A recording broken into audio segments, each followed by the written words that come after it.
anh tí khờผัดphê xin taขึ้นวนขึ้นคิงปุ่นวันหลังใจเตะหาจำมานั้น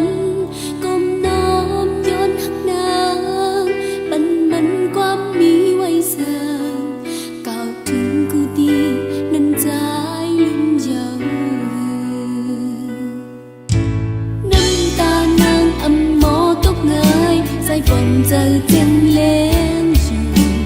เนื้อเจอใจแทบตึงอันตายก็อยากทางตีหามสีหักสู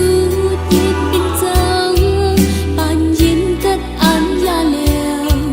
โดดสูงจัดปานคือมีตั้งหวังความไปไปเจอจนจะยังอย่าไปขึ้นโตออกไปเมื่อยาวขึ้นบอกขึ้นมาตีอันไหล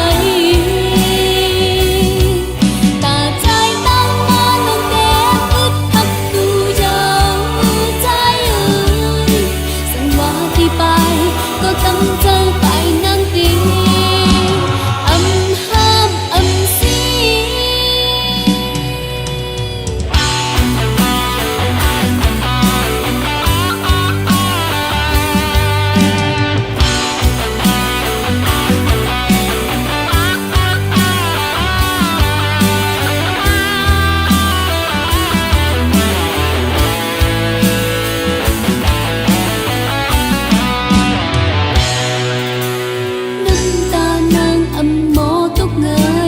ฝนเจอเจ็นเล้งอยู่